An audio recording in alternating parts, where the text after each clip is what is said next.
Allez, Masechet Hagiga Daf Yud Het. Nous nous sommes arrêtés la deuxième ligne en partant du haut, Veresh Lakish Amar. Donc hier, on a essayé de montrer qu'effectivement pour Atzeret, pour Shavuot, il y a également les Tashlumin, il y a donc 6 jours, au même titre que Pessah, où il y a 7 jours concernant l'application du Korban, qu'on n'a pas apporté le premier jour, on peut l'apporter pendant les 6 jours qui suivent. Également, cette notion de savoir est-ce qu'il y a pendant cette période-là, on sait que Chol HaMoed, pas tous les travaux sont autorisés, uniquement les travaux qui risquent d'engendrer une perte. Donc, à ce moment-là, on peut les faire pendant Chol HaMoed. Et on a également posé la question, est-ce que pour ces journées de plus qu'il y a après Atzeret, après Shavuot, est-ce qu'il y a le même principe également d'interdiction des travaux? Et on avait eu une discussion, on avait rapporté ici que non. Resh Lakish Amar, il apporte une autre référence, il dit Vehag HaKatsir. Donc, on appelle la fête HaKatsir de la moisson. Il dit Ezeu Hag Shata Hogeg Vekotser Bo. Il dit quelle est la fête Shata Hogeg, dans laquelle tu es Hogeg, ça veut dire que tu vas faire la fête et tu vas apporter le Korban. Vekotser également, tu vas faire la Ketzira, c'est-à-dire la moisson. Ave Omer Ze Atzeret. Il dit ça, c'est la fête de Atzeret, c'est-à-dire de Shavuot. Et Mahat, il dit maintenant, à quel moment on parle ici? Il est Mabé Yom Tov, si on parle ici du jour du Yom Tov lui-même, qu'il y a à la fois Hogeg et Kotser, dit Ketzira Yom Tov Mishare, est-ce que la Ketzira moissonnée, cet avoda, ce travail-là, cette melacha, est-ce qu'elle est autorisée pendant Yom Tov? C'est sûr que non. Et la lave les tashlumin. Donc on déduit d'ici, selon Resh Lakish, que puisqu'on a parlé de Ketzira et de Hagiga et de Hogeg, ça veut dire qu'on est obligé de parler dans une fête où on est après le jour de Yom Tov. Donc, il démontre par là qu'on parle des jours qui suivent le Yom Tov. Donc, il y a Tashlumin automatiquement. Amar Rabbi Yochanan. Rabbi Yochanan, il dit, la me'ata, il dit maintenant, si tu dis comme cela, parce que c'est marqué Hag HaKatsir. Donc, Hag HaKatsir, il veut démontrer par là que HaKatsir, ça veut dire c'est Yesh Tashlumin. Il y a des jours supplémentaires. Il dit la même chose, tu vas employer le même principe pour Hag HaAsif, la fête Agor HaAsif, c'est-à-dire on va engranger, on parle de Sukkot. Il dit Ezeu Hag Sheyeshbo Asifa, il dit quelle est la fête où il y a effectivement Asifa, un engrangement. Ave Omer Ze Hag HaSukkot, ça c'est la fête de Sukkot. Emat, à quel moment? Il est ma Beyom Tov, si on va dire que cette Asifa elle se fait Beyom Tov, mais la Beyom Tov Mishare. Est-ce que la melacha, cette melacha, ce travail peut se faire pendant Yom Tov? Et là, donc, on est obligé de dire Becholo Shel Moed, que ça s'applique pour Chol HaMoed. Donc, on suit également la même démarche. Pour Sukkot, on a dit Hag HaKatsir, pour Shavuot, on a dit Hag HaKatsir. Donc, ce n'est pas le jour même de Yom Tov. Donc, automatiquement, Katsir, Ketzira, c'est pendant les jours qui suivent. Donc, il y a Tashlumin. OK. Dit maintenant, si tu pars sur ce principe que c'est marqué Hag HaKatsir, je prends une autre fête, donc c'est marqué Hag HaAsif. Et le même principe, est-ce que la Asifa, elle peut se faire B'Yom Tov? Non. Donc, la Asifa, elle va se faire à partir du lendemain, c'est-à-dire Chol HaMoed, parce que pour Sukkot, le lendemain, c'est Chol HaMoed. Il dit maintenant, il pose un autre problème. Il dit Cholo Shel Moed Mishare, même Chol HaMoed, est-ce que c'est autorisé? C'est pas autorisé. Et là, donc tu ne peux pas dire Hag HaAsif, tu ne peux pas faire le même raisonnement. Donc, Hag HaKatsir aussi, tu ne peux pas tirer de cela. C'est la question que Rabbi Yochanan pose à Resh Lakish. Et la Hag, donc comment on traduit Hag HaKatsir ou Hag HaAsif? Il dit la Hag Abba Bisman Asefa. Il dit on parle d'une fête qui tombe pendant le temps de la Asefa. Ranami, la même chose ici. Quand on dit Hag HaKatsir, c'est Hag Abba Bisman Ketzira. C'est une fête qui vient dans le temps de la période de la moisson. Donc, c'est pour ça que Rabbi Yochanan il rejette l'opinion de Resh Lakish en disant de ce pasuk Hag HaKatsir, on ne peut pas apprendre qu'il y a Tashlumin. Okay. Maintenant, là où ils sont d'accord tous les deux, apparemment d'après leur discussion,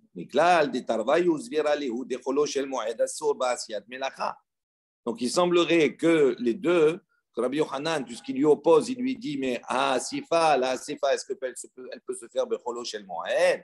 Donc il a dit non. Donc, puisque Resh Lakish n'est pas intervenu sur ça, il n'a pas répondu. Donc, ça veut dire que lui aussi, il pense qu'on ne peut pas faire de melacha pendant Chol HaMoed. Hein? Là, maintenant. de Melacha qui n'a rien à voir avec la fête. Voilà, non, c'est-à-dire, ce qui est interdit pendant Yom Tov, il y a des Melachot qui sont interdits pendant Yom Tov, toutes les Melachot comme Shabbat. Donc il dit, Chol HaMoed, c'est la même chose, c'est la fête aussi. Donc il dit, c'est interdit. On a vu déjà que les Melachot sont interdits pendant Chol HaMoed, uniquement ceux où il y a Davar Ha'aved, s'il y a une perte. Ok? Ça, c'est les Chachamim. On va définir ça, on va développer. Mais de la discussion ici, sans entrer dans le détail, Rabbi Yochanan, il objecte à Resh Lakish. Ok? Il dit de Chag HaGassir, tu ne peux pas apprendre Katashlumin. Parce qu'autrement, ce principe, je peux l'appliquer sur Chag HaAsif. Et ça ne marche pas. Mais comment il lui pose la question? Comment il le détruit, entre guillemets? En lui précisant, en lui disant, si ça ne s'applique pas au Yom Tov de Chag HaAsif, oui, donc ça veut dire que ça s'applique quoi? À Chol HaMoed, mais Chol HaMoed, c'est Assour. Donc Rabbi Yochanan, il lui dit que la Melacha de Asifa, comme les autres Melachot, c'est interdit pendant Chol HaMoed. Et Resh Lakish sur ce, est-ce qu'il répond? Il ne répond pas, il ne rétorque pas. Donc, on considère que Resh Lakish aussi, Tarvaïou, les deux, ils pensent que pendant Chol HaMoed, Assour ba Melacha. Et c'est sur ça qu'on va réfléchir. Il dit, mais d'où on apprend cela que Chol HaMoed, c'est Assour ba Melacha? Dites-nan, Detanu Rabbanan, pardon. Il y a une baraïta qui enseigne qui dit, Et Hagamatzot Tishmor Shivat Yamim. Donc, Et Hagamatzot, la fête des Matzot, donc on parle de Pessah, Tishmor, où tu vas le garder, Shivat Yamim, pendant 7 jours. L'Imed, il dit, on apprend d'ici, Al Holo Shel Moed, Sheasur Ba'asiyat Milacha, Digre Rabbi Yoshia. Selon Rabbi Yoshia, de ce passage, puisqu'il a inclus, il dit Hagamatzot Tishmor Shivat Yamim, donc ça veut dire on doit faire attention, on doit se garder de ne pas faire de travaux pendant les 7 jours. Donc, ça veut dire que Chol HaMoed aussi, ça fait partie, on apprend ici qu'on n'a pas le droit de faire de Melacha pendant Chol HaMoed. Ça, c'est l'opinion de Rabbi Yoshia. Rabbi Yonatan Omer, Rabbi Yonatan, il dit non. Et notre Sarich, il dit on n'a pas besoin d'un passou. Kalva Omer, il dit on peut faire un raisonnement. Uma Rishon, ou Shvi'i, Shen Kedusha, Lifnehem, ou Laharehen, Asur Ba'asiyat Melacha. חולו של מועד שיש קדושת לפניהם ולאחריהם אינו דין שיהיה אסור בעשיית מלאכה. Donc il dit comme cela, quel est le raisonnement? Il dit, Umar Rishon ou Shvi'i, quand on prend le premier jour de Yom Tov et le 7e jour de Yom Tov, She'en kedusha lifnehem ou lacharehem, avant le premier jour de Yom Tov, il n'y a pas de kedusha avant. Et après le 7e jour, donc le 8e jour, c'est fini, c'est chol. Donc il n'y a plus de kedusha. Malgré cela, qu'il n'y a pas de kedusha avant ou après, Asur Ba'asiyat Melacha, ces jours ils sont consacrés, on n'a pas le droit de faire de travaux. Il dit maintenant, Cholo Shel Moed, le Chol HaMoed qui est au milieu, le Chol HaMoed, Kedusha Livnehem ou Lacharehem, il a une Kedusha avant, il a une Kedusha après. Il dit, Enodin Sheu Asur Ba'asiyat Melacha, il y a plus forte raison que ça va être interdit de faire de travaux pendant Chol HaMoed. Donc ça, c'est, donc il dit, on n'a pas besoin du passo, on l'apprend de raisonnement. On dit non, et on essaie de repousser ce raisonnement. Il dit, Shechet Yemei Bereshit Yochichu. Il dit non, ce n'est pas une preuve. Ce n'est pas parce qu'il y a une kedusha avant et après qu'automatiquement, ce qu'il y a au milieu, Asur Ba'asiyat Melacha. Il dit voilà, il y a une preuve dans les 6 jours de la création, tout simplement les jours de la semaine. Sheyesh kedusha lifnehem ou lacharehem, il y a une kedusha avant, il y a une kedusha après par rapport au Shabbat. Le Shabbat, d'accord, il vient le 7e jour. Donc la veille de la semaine. Et il se conclut par un Shabbat. Donc il a un Shabbat au début, un Shabbat à la fin. Donc il a une kedusha au début, une kedusha à la fin. Donc, pendant toute la semaine, pourtant, on voit que Shichet Bereshit, c'est Mutarba Bamelacha, ce n'est pas interdit. Donc, ton raisonnement, il ne tient pas. Il tient pas. Eh ben, avant de commencer la semaine commence dimanche. Donc, Rishon, le jour qui est avant, c'est quoi? Shabbat. Donc, il y a une doucha avant. Et à la fin des 6 jours. Après le vendredi, il y a quoi? Il y a le Shabbat. Donc, c'est entouré de 2 douchot. Donc, pourtant, on voit que dans la semaine, c'est Mutarba Melacha. Il répond, il dit non. Pardon. 2 secondes. Donc, il a dit pourquoi? Il dit non, ce n'est pas une preuve, ce n'est pas une réponse que tu me dis. Pourquoi?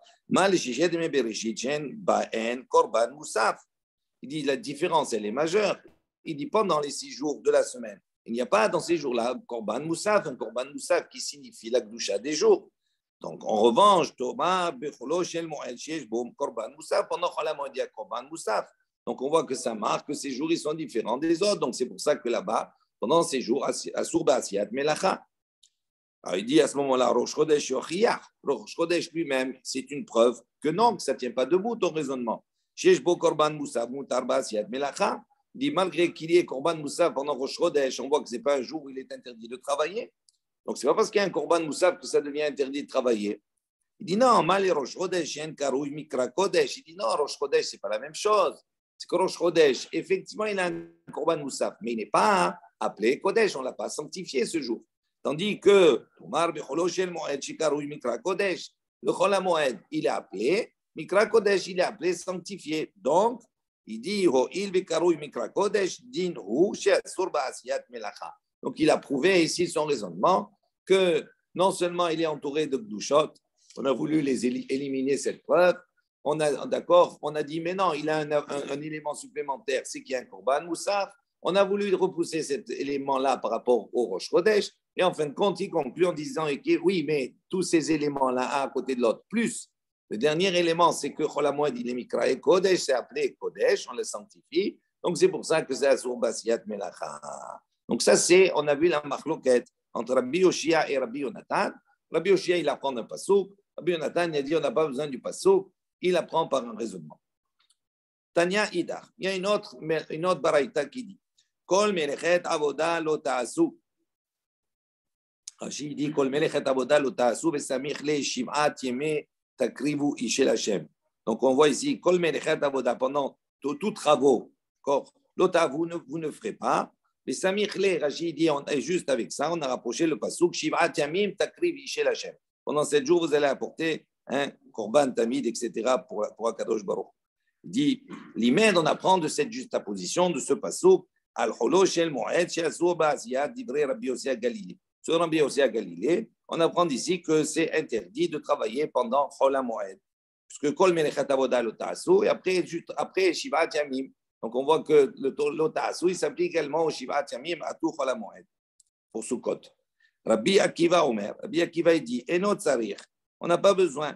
Hareu Omer, Ele Moadé Hashem, Mikra Kodesh, il dit, on n'a pas besoin. Pourquoi? Parce que ces journées-là, ce Chol HaMoed, il est appelé Kodesh. Bema Katuv Medaber, Im Barishon, quand on dit Ele Moadé Hashem, de quoi le pasuk qui parle? Ibarishon, si on parle de qui est Mikra et Kodesh, on parle des jours de Yom Tov. Il dit Arekvar Neemar Shabbaton. Il dit si on parle du premier jour de Yom Tov, de Sukkot, la première fête. Il dit ça, on n'a pas besoin de dire Mikra et Kodesh. Pourquoi? Parce qu'on l'a déjà appelé Shabbaton. Comment on l'a appelé Shabbaton le Yom Rishon? Ça veut dire qu'automatiquement, c'est Asur Ba'asiyat Melacha. Ici, ce Mikra et Kodesh, il parle du 7e jour. Arekvar Neemar Shabbaton. C'est déjà mentionné également Shabbaton pour le 7e jour. Donc,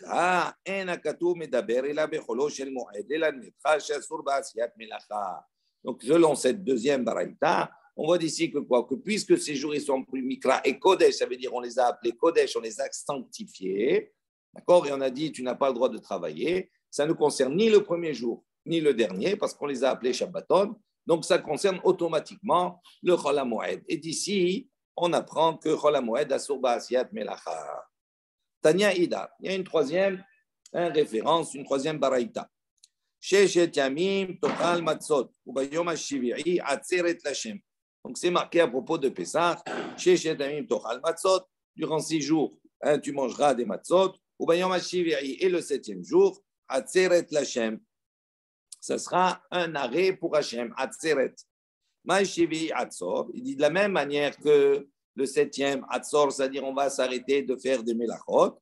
Av Sheshet Yamim, également pendant les 6 jours, Atzorim. Ce sont des jours où il faut s'arrêter de travailler. C'est-à-dire on parle de Chol HaMoed. Parce qu'on a juste à poser, parce qu'on a rapproché les deux. Sheshet Yamim, Matzot Tochilu, Ubayom HaShivi'i, Atzeret Lashem. Alors, ça dépend où tu mets la virgule. Voilà, ce qu'il dit lui, Sheshet Yamim, Tochal Matzot, Ubayom HaShivi'i, virgule, Atzeret Lashem. Donc, Atzeret Lashem, c'est pour l'ensemble. OK? Alors, il dit, Im Shivi Atzor Bechol Melacha. Il dit, de la même manière que Shivi Atzor Melacha, c'est interdit de travailler. Av Shishet Yamim, Atzorim Bechol Melacha. Pardon. Ça, c'est une question. Il dit comme cela. Quel est le raisonnement qu'on peut faire de là? Im Shivi Atzor Bechol Melacha. Alors, il dit, est-ce que tu peux déduire la chose suivante? De dire, de la même manière que Shevi'i, que Yom Tov, là-bas on a dit Atzor Bechol Melacha. L'interdiction, elle est dans tous les travaux. Il dit Av Sheshet Yamim. Donc, est-ce que ça veut dire que les 6 jours aussi, Atsurim, Bechol, Melacha, il y aura un interdit dans tous les travaux, comme si c'était des Yamim Tovim. Talmud Lomar, Ubayom Hashiviri, Atzeret. Donc, Talmud Lomar, on déduit d'ici. Pourquoi il a besoin de préciser Ubayom Hashiviri? Pour te dire que cette Atzeret, ce Atzor, Kol, Bechol, Melacha, ne s'applique uniquement que Bayom Hashiviri. Et non, c'est autre chose. Là-bas, c'est marqué Bayom Rishon aussi. C'est marqué Bayom Rishon, Bayom Hashiviri. Oui. On va voir. Ou Bayom Hashiviri, Atzeret, il dit. Hashiviri, parce que là-bas, il dit le passouk, parce que la question que tu poses, elle ne se pose pas. C'est une autre réflexion. Parce que là-bas, c'est marqué chez Shetaim Tochal Matzot. On ne parle pas ici de Melacha. On parle de consommation de Matzot. Donc, ça s'applique également pour le premier jour. OK? Donc, ce n'est pas un problème. Nous, on a voulu juste apposer chez Shetaim Tochal Matzot ou Bayom Hashiviri Atzeret Hashem. Donc, on a 2 sujets, si tu préfères. On a la première partie qui nous parle de Achila. Et la deuxième partie, Ubayom Hashiviri Atzeret Hashem, on nous parle de Hatzor, c'est-à-dire arrêter de travailler. Donc, on a voulu juste apposer les autres et déduire que puisque Bashiviri c'est Hatzor, Bamelacha, donc également chez Shet Yamim. D'accord, maintenant, on ne parle pas du premier jour, c'est autre chose. Maintenant, nous, on a voulu dire, est-ce que pendant les jours de Chol HaMoed, l'interdiction, il est au même titre que le 7e jour, c'est-à-dire dans tous les travaux? Talmud Lomar, il dit non. Ubayom Hashiviri Atzeret. Ça veut dire quoi? Hashiviri Atzor Bechol Melacha, Ben Shisha Yamim Atzorim Bechol Melacha. Il dit, il y a une nuance. Interdit de travailler pendant le Chol HaMoed, mais c'est pas l'interdit. L'interdit ne s'applique pas de la même manière que Bayom Hashiviri ou Bayom Harishon, c'est-à-dire de tous les travaux. Il dit comment? Lo Mesara Nakatouv et là la Chachamim. Il dit, mais le passouk en vérité n'est venu ici que pour donner les choses entre les mains des Chachamim.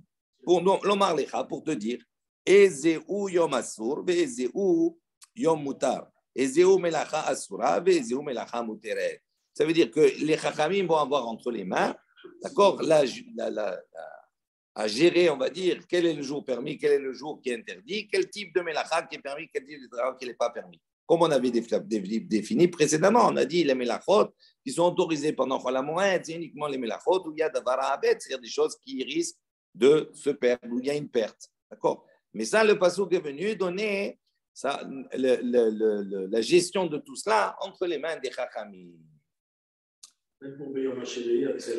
Non, ça c'est non. Ça, le passouk, il est clair.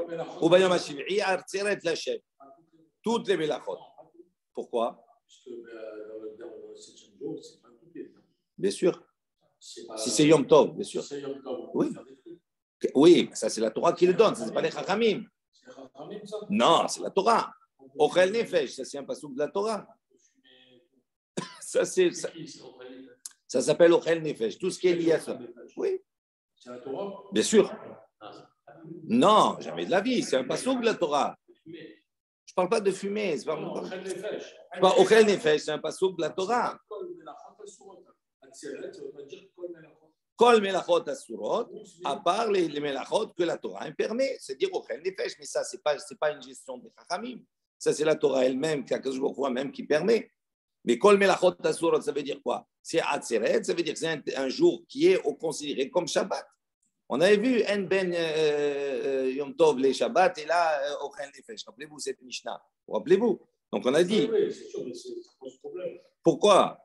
Parce que Yom Tov, comme Melachot Achot Asurot, Chutz Mima, ce que la Torah va te dire, et Chol HaMoed, pas tout n'est interdit, que des trucs Mesuyamot, et c'est les Chachamim qui décident. Ouais, c'est particulier. C'est une chéla.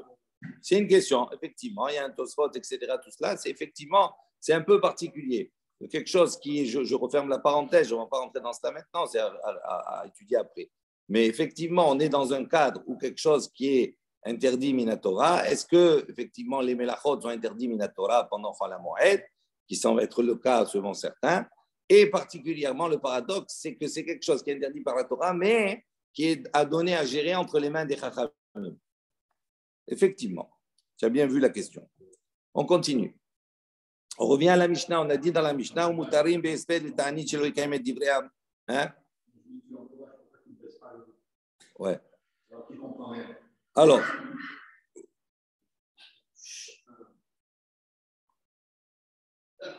On revient à la Mishnah. Dans la Mishnah, on avait dit Umutarim be'esped v'ta'anit. On avait dit, rappelez-vous, quand Atzeret tombe la veille de Shabbat, on a dit Yom Tibuach, le jour des sacrifices, il est reporté, selon Beth Shammai, au... Non, le lendemain c'est Shabbat, au dimanche. Au dimanche. Non, on a dit si ça tombe Erev Shabbat. Donc on l'amène au dimanche. Là on a dit il y avait Marloket Bet Shammai et Bet Hillel. Bet Hillel, il dit on le fait le vendredi. Maintenant, dans le cas où on a dit ça tombe Shabbat, à ce moment-là, ils sont maudits, ils sont d'accord Bet Shammai et Bet Hillel qu'on reporte au dimanche. Mais le dimanche où on va faire effectivement ces korbanot, il dit Mutarim behesped. Malgré cela, malgré qu'on apporte les korbanot, généralement c'est un jour de fête, c'est permis ce jour-là, le dimanche, de faire des espedim, des louanges funèbres, Beta'anit, des éloges funèbres, Beta'anit également de jeûner. Pourquoi? Pour ne pas donc justement donner raison et aller dans le même sens de ceux qui disent, c'est-à-dire les Sadducéens, les Tzadoukim, qui disent que Atzeret, ça tombe toujours un dimanche. D'accord? Parce qu'il y a toute une discussion dans le conte, je ne rentre pas dans cela maintenant. On dit, Ve'atanya, il y a une baraïta qui nous dit, Maaseh umet al-Aqsa belod. On dit, Maaseh umet, il est mort ce personnage belod, V'nichnesu kol Israël et Sofdo, et tout Israël est venu pour faire des éloges funèbres le concernant. Velo iniham Rabbi Tarfon, et Rabbi Tarfon n'a pas autorisé, Mipnei Yom Tov shel Atzeret Haya, parce que c'était le jour de Yom Tov de la fête de Shavuot. Agmara dit Yom Tov, Salka de Atar, ça veut dire c'est le jour même de Yom Tov, c'était Atzeret, c'était Shavuot ce jour-là. Ibe Yom Tov, si c'était Be Yom Tov, Mikatu, est-ce qu'ils vont venir pour faire un espède Yom Tov? C'est sûr que c'est interdit de faire de espède, donc pourquoi ils sont venus? Il dit et là, Emma Mipnei Yom Tiboua Haya. Il dit donc parce que c'était le jour de Yom Tiboua, donc c'est-à-dire c'était le lendemain. Donc on voit ici que quoi? Que Be Yom Tiboua, on voit que Rabbi Tarfon, il a interdit de faire un espède. Donc, comment nous, on a dit dans la Mishnah que c'est moutard de faire de espède Yom Tiboua? Il dit, il a caché, il n'y a pas de question en vérité. Kan be Yom Tov shechaliot ahar Shabbat, kan be Yom Tov shechaliot be Shabbat. Il dit, c'est deux situations différentes. Yom Rabbi Tarfon, lui qui a interdit, on parle dans un cas où Yom Tiboua est tombé d'un jour de semaine. C'est-à-dire, il n'est pas, c'est Atzeret, la fête de Shavuot n'est pas tombée un Shabbat. Donc, quand ça ne tombe pas un Shabbat, et que le Yom Tiboua, c'est le lendemain, ou les jours qui suivent, c'est le Tashlumin, à ce moment-là, le jour où on va apporter, c'est un jour de fête, donc on n'a pas le droit de faire de espèdes. Tandis que nous, dans notre Mishnah, quand on a dit qu'on peut faire des espédim, uniquement dans le cas où la fête de Hatzeret tombe Shabbat, où là, effectivement, le lendemain, c'est dimanche, quand ça tombe Yom Tiboua un dimanche, à ce moment-là, il dit on peut faire des espédim pour ne pas aller dans le même sens que les Saddukim, les Sadducéens. OK? Allez, maintenant on va aborder autre chose qui est un peu plus complexe.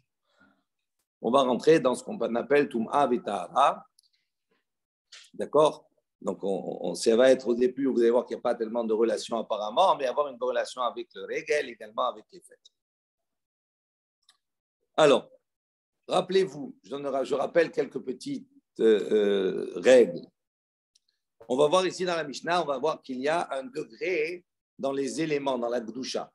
Il y a ce qu'on appelle Chol, quelque chose qui est profane. D'accord? Prendre du pain, de la viande, etc. Il y a ce qu'on va appeler Maaser Sheni. Maaser Sheni, il y a une Gdusha, comme la Trouma.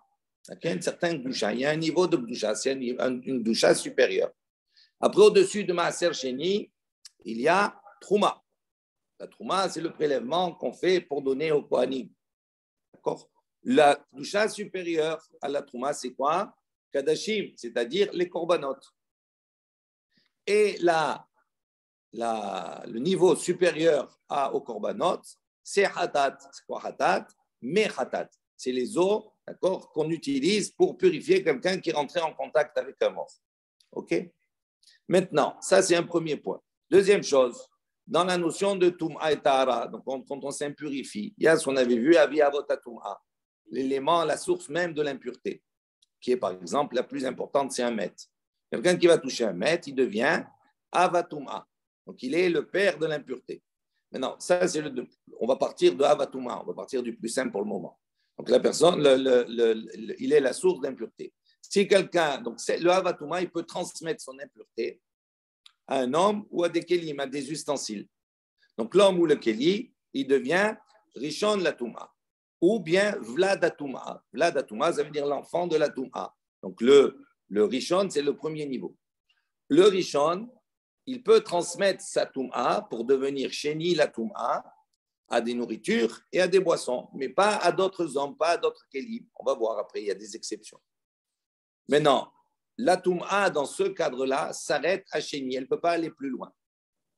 Maintenant, il y a possibilité de trouver Shlishi la Touma, dans le cas où on va impurifier de la Trouma. Il y a Shlishi la Touma pour la Trouma. Et il y a un quatrième niveau, Revi'i la Touma, pour les Kadashim, c'est-à-dire pour les Korbanot, les sacrifices. Donc ça, plus ou moins, on maîtrise un peu. On va revenir maintenant sur ça. Notlim la Yadaim. Donc on parle ici de quelqu'un qui a ses mains qui sont propres, ils ne sont pas impurs. D'accord? Stam Yadaim, des mains qui sont apparemment, qui n'ont pas le statut impur. Il n'y a pas de certitude qu'ils ont touché quelque chose d'impur. Malgré cela, la Mishnah nous dit, les Chachamim disent, Notlim la Yadaim, on doit faire Netilat Yadaim, se laver les mains avec un keli. La Cholin ou le Maaser, Velitruma.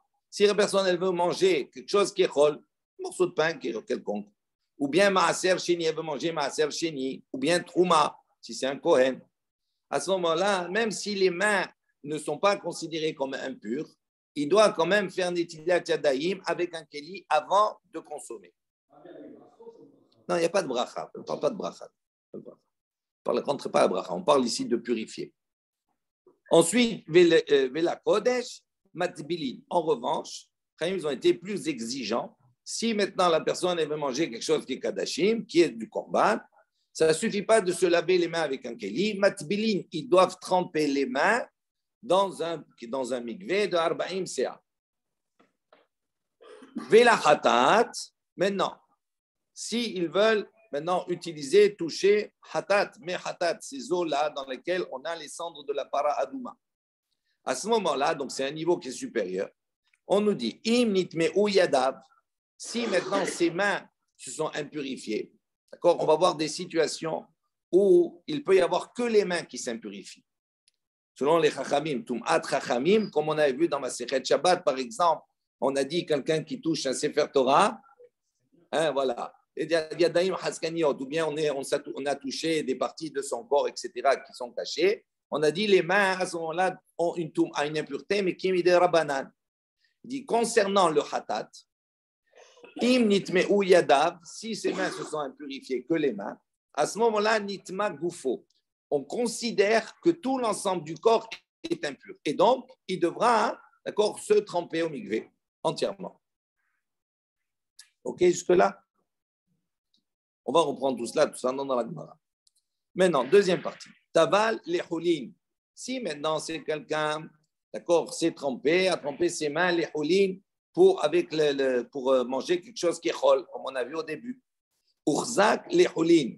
S'il a eu la kavana, quand il s'est trempé les mains, les holin, pour manger quelque chose qui était chol, assour les maaser. Il ne peut pas, à ce moment-là, avec cette action-là, manger quelque chose qui est du maaser sheni. Il faut qu'il y ait, dans la deuxième partie de la Mishnah, on nous dit que non seulement il y a l'action, mais également il faut qu'il y ait la kavana. Et la même chose dans tous les niveaux. Il a fait pour Cholin. Il a fait pour Cholin, pour purifier ses mains, pour manger quelque chose qui est chol. Cholin betara, ok? Maintenant, il veut manger, il veut prendre quelque chose qui est du maaser sheni. Ce n'est pas valable. Cette tevila, elle n'est pas valable. Il faut qu'il fasse une autre avec la kavana, que c'est pour le maaser sheni. Ça va les maaser, si maintenant il a trempé pour le maaser, pour manger quelque chose qui est du maaser sheni, pour zak les maaser, asur litrouma. Si la kavana a été pour le maaser uniquement, à ce moment-là, il n'a pas le droit de consommer la trouma, s'il est kohen. Taba litrouma, s'il s'est trempé pour la trouma, pour zak litrouma, s'il a eu la kavana de faire que pour la trouma, asur la kodesh, c'est interdit, il ne peut pas utiliser manger le kodashim, c'est-à-dire le korbanot. Taval la Kodesh. Si maintenant il s'est trompé pour le Kodesh, pour les korbanot, Urzak la Kodesh, et qu'il a eu l'intention uniquement pour le Kodesh, Assour les Hatat, il ne peut pas à ce moment-là toucher, mais Hatat, ces eaux-là, dans lesquelles se trouvent les cendres de la para Adouma. Attends, 2 minutes. Taval la Hamour. Si maintenant il s'est trompé pour le Hamour, c'est-à-dire avec l'intention de faire quelque chose qui est le niveau le supérieur, Moutar l'écal, ça sera permis pour quelque chose qui est un niveau inférieur. Si maintenant il s'est trompé pour Mehatat et qu'il veut manger Kadashim, à ce moment-là, oui, puisque Kadashim, c'est plus calme que Mehatat. Taval de l'Urzak. Si maintenant il s'est trompé, il a lavé ses mains, etc., l'Urzak sans kavana particulière, sans rien, Keilou le Taval. C'est comme si tu n'as rien fait. Donc il faut le faire avec l'intention. Bigde Amaares, troisième partie. Les habits d'un Amaares. Amaares, c'est un mot à mot, ça veut dire le peuple de la terre. C'est-à-dire les ignorants. Où eux, ils ne savent pas, donc ils ne peuvent, puisqu'ils ont une ignorance, ils ne peuvent pas, ils ne font pas attention à toute la notion de Tahara et de Tum'a. Donc on dit Bigde, c'est les habits du Amaaretz, Midras, la Perushim. Ils ont le statut de Midras. Midras, c'est quoi? On leur donne le statut de Avatuma. Rappelez-vous, on a dit le Zav, un Zav qui est un écoulement, qui va maintenant s'asseoir ou se coucher sur des habits ou sur des draps, peu importe. Sur lequel il s'est assis ou s'est couché, ce qu'il y a dessous, il a le statut comme lui-même, c'est-à-dire il devient Avatuma. Et donc il transmet Sheni, Rishon, etc. etc. Okay? Donc les habits du Amaretz, ils ont donné le statut, ils ont dit ces habits-là, ils ont un statut de Midras, c'est-à-dire Avatuma. La Perushim, l'Ifrushim, pour ceux, on les appelle Prushim, c'est-à-dire ceux qui se séparent, qui font attention à la Touma et à la Tahara. Donc pour ceux qui sont plus respectueux, eux, ils considèrent que ces habits-là, ils ont un certain statut, donc il faut les laver, etc. Bigde Perushim, les habits maintenant des Perushim. Regardez ce que dit Rachid, les Prushim, comme ça vous comprenez, les Ochle Cholehem Betahara. Ce qu'on appelle Prushim, ceux qui mangent Cholehem, c'est-à-dire tout ce qui est profane, Betahara. Ça veut dire ils appliquent à ce qui est profane, normalement quelque chose qui est profane, prendre du pain. Okay, ce n'est pas de la trouma ni rien du tout. Je peux le manger comme ça, je n'ai pas besoin de faire attention à la trouma, à la tahara, etc. Okay, il dit, mais eux, ils prennent sur eux de ne consommer même quelque chose qui est rôle, de le consommer dans un état de tahara, de pureté. C'est ce qu'on appelle les prushim. Donc maintenant, bigde prushim, les habits de ces prushim, midras les trouma, et le midras pour ceux qui mangent la terouma. Oui, mais on monte de niveau. Ils sont mahmir, ils font attention à leur niveau à eux. Mais maintenant, est-ce qu'ils vont faire attention puisqu'ils ne sont pas concernés par la trouma? Ce n'est pas des kohanim. Ils ne sont pas concernés par la trouma. Donc, s'ils ne sont pas concernés par la trouma, donc ils ne vont pas faire attention comme quelqu'un qui est concerné par la trouma, par la coucha de la trouma. Donc, on considère, c'est les chachamim qui mettent en place là. Ils disent leurs habits, midras. Pour la trouma, midras. Bigde ochle trouma. Maintenant, ceux qui mangent la trouma, midras la kodesh. Leurs habits, il a le statut de Avatuma. Pour ceux qui maintenant mangent kodesh, c'est-à-dire qui vont manger des korbanot.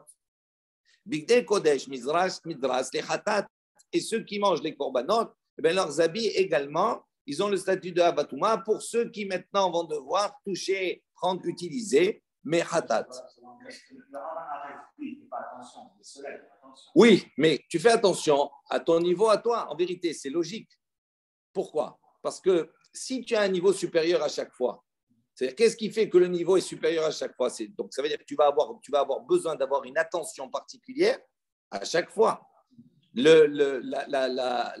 L'exigence de Tahara concernant Maaser Sheni ne sera pas la même exigence que pour Mehatat.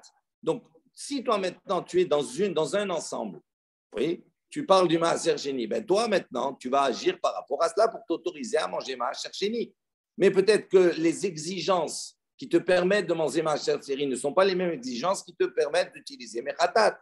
Donc, comme toi tu es dans cet ensemble-là, tu ne vas pas faire attention. Donc, c'est pour ça que les Chaim disent Vigde, Prushim, Vigde, etc., à tous les niveaux. eh ben, on les considère, les khatrila, comme cela, midras, parce qu'on monte de niveau. C'est Ça tout. veut dire concrètement, on les considère comme midras. Donc, ça veut dire qu'il faut les tremper au mikvé. Quelqu'un qui va les toucher.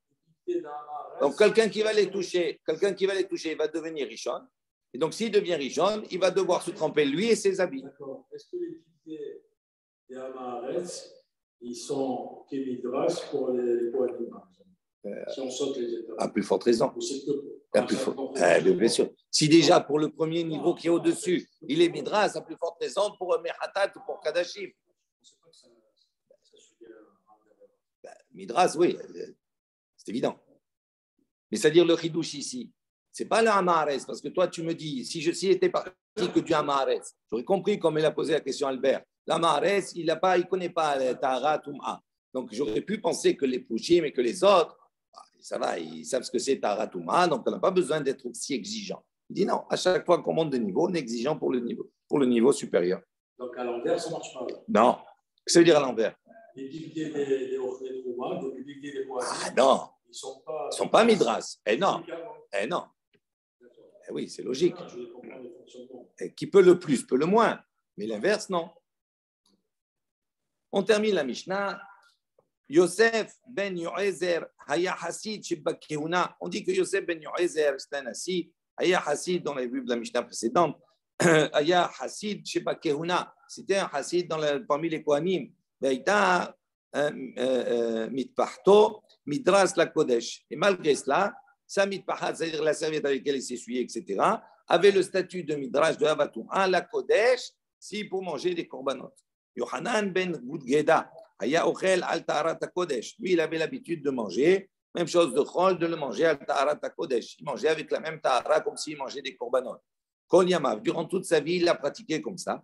Ve'aita mitpahto Midras le Hatat. Malgré cela, on considérait que sa serviette, etc., avait le statut de midras, de Havatouma, pour ceux qui disent maintenant qui tu veux utiliser les mechatat, les eaux.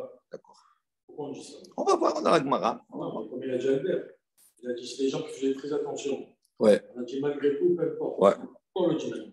On va voir après dans la Gemara. On va réfléchir pour voir pourquoi elle rapporte ces deux personnages, etc., etc. On continue, ça va? Donc, prenez connaissance d'abord de la Mishnah. Après, on va voir.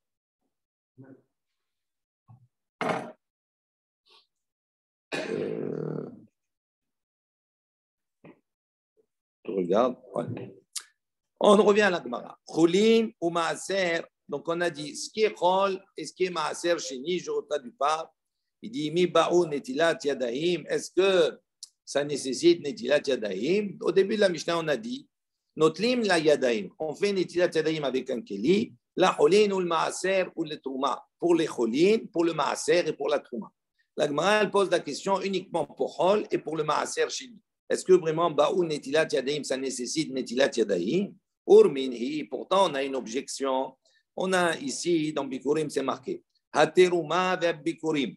Donc la Teruma et les Bikurim, ce sont les prémices, les premiers fruits qu'on va prendre de sa récolte qu'on va apporter au Kohanim. Donc la Trouma et les Bikurim, ça revient au Kohanim. Donc ils ont une Gdusha. Hayavim alehem mita. Si quelqu'un les mange, il est Hayav mita. S'il n'est pas Kohen et qu'il a mangé, il est Hayav mita.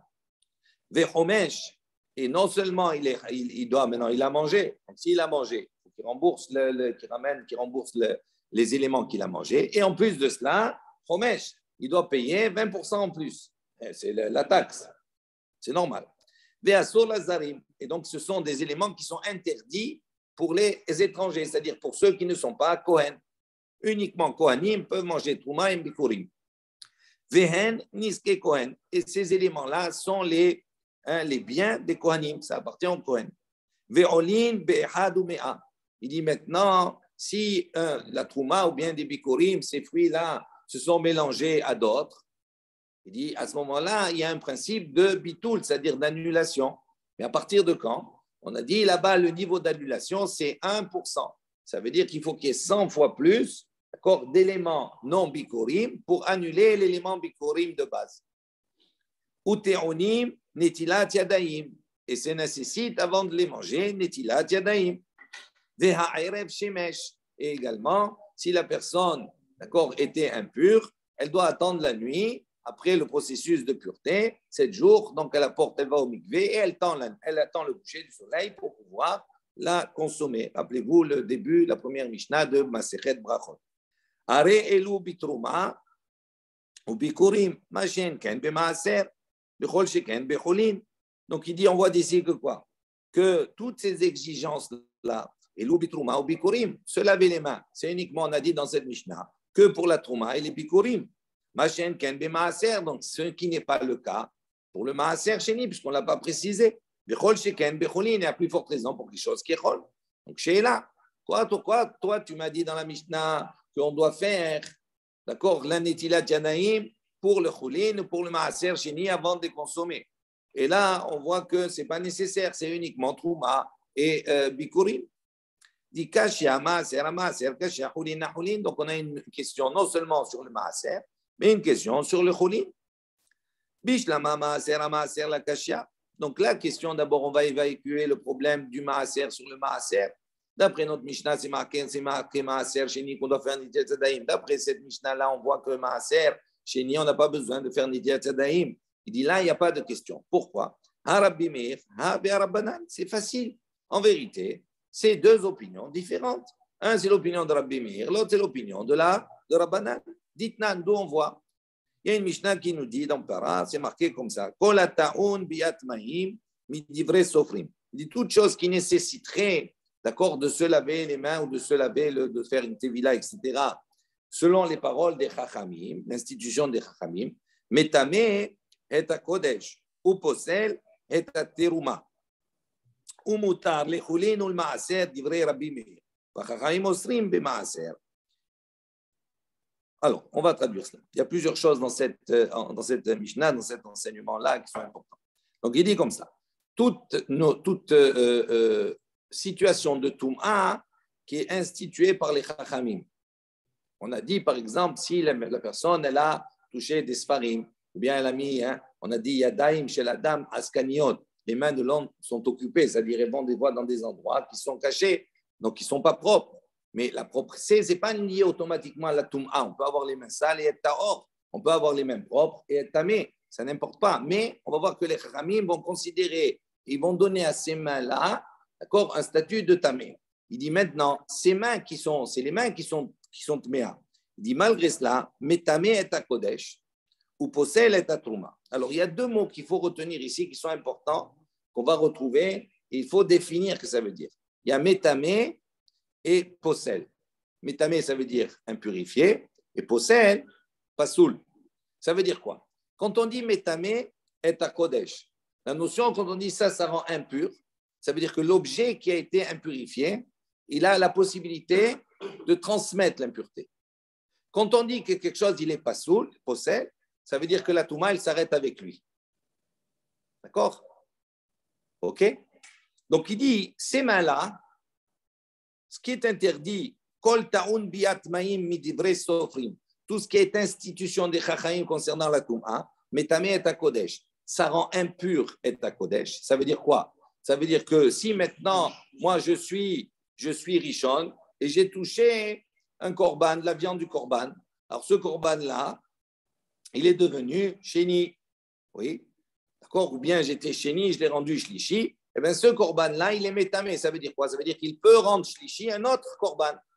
Ou il peut rendre révidi un autre korban. D'accord? Donc, ça veut dire que la touma, elle ne s'arrête pas avec lui. Ou posel. En revanche, si j'ai maintenant touché quelque chose qui est de la trouma, posel est à trouma. Ça veut dire quoi? Ça veut dire que si maintenant, moi, je suis chéni, j'ai touché la trouma est devenue shlishi. D'accord? À ce moment-là, la touma, elle s'arrête avec la trouma. Elle s'arrête. Il n'y a plus de transmission possible. Et ça marche que dans le cas où, quand je l'ai touchée, elle devient chichi. Non, même si elle touche une autre trouma après. On a dit qu'au début, la trouma, elle ne peut pas aller plus que le chichi. Oui, mais dans un cadre normal, ça, bien sûr. Donc, ça veut dire que dans tous les cas, si je suis chéni, après, c'est. Mais si toi, tu es richonne et que tu as touché de la trouma, elle devient chéni. Elle devient chéni. Mais si cette trouma, elle touche une autre trouma, oui. Mais là, elle te dit non. C'est pas possible. Ça va contre la règle générale. Attends, 2 secondes. ne mélange pas. Il dit comme cela. Mais ta mère est à côté, je veux dire, regarde, juste prends Rashi, comme ça tu vas bien comprendre.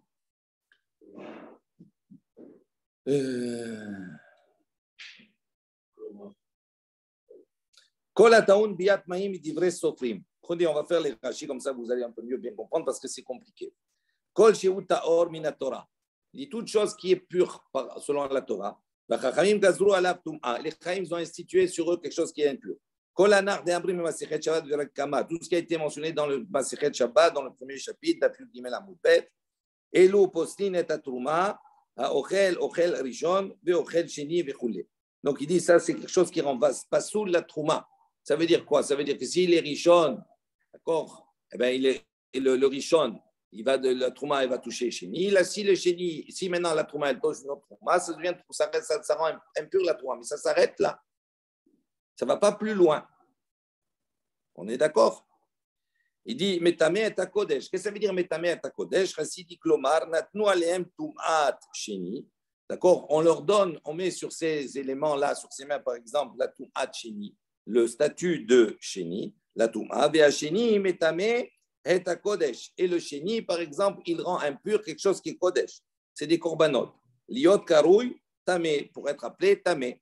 Ou possède et il va rendre possède encore quelque chose qui est révéri. Donc, quand on a dit Metame et Kodesh, ça veut dire que si maintenant le chéni il a touché le Kodesh, un morceau de viande qui est de Korban, le morceau de viande il va devenir Shlishi, mais il ne s'arrête pas là. Il peut à ce moment-là, lui, s'il touche un autre morceau de Korban, rendre l'autre morceau révéri. Donc, la transmission, elle va s'arrêter à révéri. Mais lui, on n'a pas, la transmission n'est pas finie, même si j'ai touché quelque chose qui est Kodesh. Ou possède la tateruma. Qu'est-ce que ça veut dire possède la tateruma? Les pasel hi atzma. Aval ena posselet aher la asot revi'i. Il dit elle s'arrête à elle-même. Ça veut dire elle s'arrête à shlishi. Ça veut dire que si maintenant Tchéchéni t'a touché Trouma, et que la Trouma elle a touché encore Trouma, ben ça s'arrête, ça rend Trouma Shlishi, ça s'arrête là, ça ne peut pas devenir Révi'i, d'accord, pour d'autres domaines.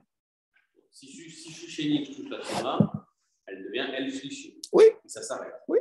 Ça y est. C'est fini. Mais là, on parle quoi? On parle 2 secondes. Non, mais là, le ritouche, c'est quoi? Ce n'est pas dans un cadre normal. Voilà. On est uniquement, on nous dit ici, le ritouche, c'est quoi? C'est qu'on a dit c'est même si la Touma à la base elle est que midivre sofrim, on voit qu'on applique ce principe-là. Maintenant, ça c'est, je referme, on reviendra sur cela. Il dit umutar le chulin ou maaser. Ça c'est divrei Rabbi Meir. Rabbi Meir il pense que ce que les Chachamim ont institué comme Touma midivre sofrim, il dit comme cela mutar la chulin ou maaser. C'est permis de consommer chulin et maaser. Donc, on voit ici que selon les propos de Rabbi Meir, on n'a pas besoin de faire Netilat Yadayim pour manger Choulin ou Maaser. En revanche, les Chachamim, eux, disent non. Pour le Maaser Sheni, on doit se laver. D'accord? Donc, Maaser à Maaser, il n'y a plus de question. La Mishnah qui nous dit qu'on doit faire Netilat Yadayim pour consommer le Maaser Sheni, ça c'est le selon Chachamim. Et la Mishnah qui nous dit qu'on n'a pas besoin pour le Maaser, ça c'est divrei Rabbi Meir. Maintenant, la question reste toujours sur Choulin à Choulin, pour quelque chose qui est chol, qui est profane. Il dit, donc, et là, Choulin à Choulin, kasha. Il dit là, kasha, il n'y a pas de difficulté. Kan ba'achila, ka ban negi'a. Il dit non, on ne parle pas de 2 choses, on parle de 2 choses différentes. Quand on a dit ici qu'on doit faire. C'est Baruch ban negi'a, il parle d'Etilat. Pourquoi Baruch? Il y a besoin d'Etilat pour toucher. Et alors? Et oui, s'il considère que tes mains ils sont impures, quand tu as une vraie touma, tu n'as pas le droit de toucher. Si tu touches, tu rends impur aussi. Avec une vraie touma, ça suffit pour enlever? Non, ça dépend. Oui, ça dépend des situations. Mais dans la vraie touma, il y a un autre problème. Je ne rentre pas dans cela maintenant. Parce que là, on a une touma qui est partielle. C'est particulier d'avoir une touma partielle. J'ai une touma que dans les mains. C'est ça, on parle de touma que dans les mains. Ouais, mais ça, c'est des rabbanan, on va voir. Donc, 2 secondes. Il dit comme cela. Donc, il dit, quand on dit la kashia, kan ba'achila, kan banigia, il dit, mais notre Mishnah, elle parle ba'achila. Ça veut dire quoi? Ça veut dire on parle dans le cas où on veut manger, choulin, ou manger maaser, etc. Donc, si on veut manger, à ce moment-là, effectivement, ça nécessite netilat yadayim. Tandis que là, la Mishnah qu'on a rapporté, on a dit non, ici, on permet choulin et maaser. Il dit uniquement banigia, là-bas, on parle de toucher. Donc, c'est deux situations qui sont complètement différentes, donc tu ne peux pas les opposer. Matkif, là, Rav Shimi Barashi. Rav Shimi Barashi, il objecte. Tu as compris ou pas? Moi, c'est complètement différent. On est obligé de passer par les guillas d'abord. Tu as deux? Non. Pas obligatoirement. Pas obligatoirement. Quelqu'un, il prend, il te met dans la bouche. Tu ne peux pas toucher. Tu l'as avalé. Alors là, je n'ai pas besoin de fenêtres. Non, mais tu n'as pas compris. Non, mais c'est non, mais c'est pas ça. Regarde, 2 secondes. Non, attends, 2 minutes. Là, suivez le raisonnement. Ne rentrez pas maintenant dans la Touma et la Tahara, Dingia, etc. Tout ça, ce n'est pas l'objectif. Il te dit comme cela. Il y a une Mishnah qui te dit pour les choulin et les maaser chéni, entre autres, je prends pour les choulin, on doit faire nitilat yadayim, ok, pour le consommer. On parle bien entendu des mains qui ne sont pas impures. C'est une exigence. D'accord? Dans la Mishnah. Maintenant, on a un autre texte qui nous dit on n'a pas besoin. Nous, l'idée, c'est quoi? C'est une question. Ou tu as besoin ou tu n'as pas besoin. Alors, comment il répond? Il te dit non. Il dit toi, tu vas opposer deux textes. Mais si les deux textes ne parlent pas de la même chose, donc tu ne peux plus les opposer. Donc, la question, elle disparaît. Donc, ce qu'il te dit ici, Ava Achila, Ava Nigia, il dit quand on parle ici de Achila, si tu veux manger, donc à ce moment-là, effectivement, ça veut dire netilat yadayim. Mais si simplement pour toucher, que tu as besoin de déplacer, il dit ça veut dire netilat yadayim. Tu n'as pas besoin de netilat yadayim. Pourquoi? Parce qu'on parle ici dans un cas où il n'y a pas de touma particulière, simplement une khouma. Tu comprends? On ne parle pas ici de negia pour manger. Je ne suis pas obligé de toucher pour manger. D'accord? Je peux prendre et déplacer. On parle d'un soupçon de touma. Voilà. Oui, là, on parle de choulin. Oui. Donc, on parle de choulin, c'est-à-dire même choulin, je peux le manger, mais touma. Quel est le problème? OK? Matkif, la Rav Shimi Barashi. Rav Shimi Barashi vient objecter. Il dit non. Adkan l'obligé Rabbanan aller de Rabbi Meir. Il dit non. La discussion jusqu'ici entre les Rabbanan et Rabbi Meir. Et là-bas, Achila des Maaser. Il dit là-bas, lui, il dit là-bas, toute la discussion allait au niveau de l'Achila, de la consommation du Maaser. Abal ban Negia des Maaser ou Achila des Choulin l'obligé. Mais il dit, mais si c'était maintenant la Negia uniquement toucher le Maaser ou bien consommer du Chol, il dit l'obligé, il n'y a pas de discussion entre les deux. Donc ça veut dire quoi? Ça veut dire que ce soit Rav Shimi Barashi, que ce soit Chachamim ou que ce soit Rabbi Meir, eux, ils considéreraient que Choulin, que ce soit dans la Achila ou dans la Negia, plus fort raison, il dit dans tous les cas, il n'y a pas de marloquette, ça veut dire quoi? Ça ne nécessite pas de Netilat Yadayim. Donc tu ne peux pas répondre comme ça en disant non, mais c'est deux sujets différents. Non. Et là, il dit bah, il dit en vérité, les deux enseignements, ils sont à propos de la consommation. Alors, si tu dis c'est à propos de la consommation, dans notre Mishnah, on dit on faudrait faire Netilat Yadayim. Et là, on voit que quoi? Qu'on nous dit que soit Rabbi Meir ou Rabbanan, il dit non, Choulin, on n'a pas besoin. Donc, on n'a pas besoin. Donc, comment il y a une question qui reste posée? Il dit malgré ça, avec la cachère, il n'y a pas de discussion. Kan ba'achila de nahama, kan ba'achila de pere. Il dit non, on parle de deux maintenant éléments différents. Dans notre Mishnah, on parle de quoi? De consommer du pain. Il dit pour consommer du pain, à ce moment-là, tsarir netilat yadayim. Tandis que la marloquette, ici, la discussion Rabbi Meir Rabbanan, là-bas, on parle de consommer des fruits. Il dit, Amar Rav Nachman, comme Rav Nachman a enseigné, Kol anotel yadav la perot, arezé megassé arouach. Dit toute personne qui maintenant va faire netilat yadayim pour consommer des fruits, eh bien, il a une attitude qu'on peut considérer comme megassé arouach, c'est-à-dire quelqu'un qui est, il en fait trop, c'est-à-dire il est orgueilleux, il veut montrer plus que ce qu'il faut. Donc on voit ici, c'est pour ça que là-bas, quand on a dit Rabbi Meir, Rabbi Hamanan, on dit pour choulin, on n'a pas besoin de netilat yadayim, on parle de quoi? On parle de péri, on parle de fruits, parce que ce n'est pas une attitude qui est bien. Tandis que dans notre Mishnah, quand on a dit Tsarir Netilat Yadayim, là-bas, on parle de quoi? De consommation de Nahama, c'est-à-dire de l'echem, de pain. Où là-bas, il a exigé, comme on fait maintenant, on fait Netilat Yadayim avant de manger du pain. Voilà, on s'arrête là. On a vu que Choulin n'a pas besoin, on peut manger en état de pureté. Pourquoi ils imposent que pour le pain, on doit faire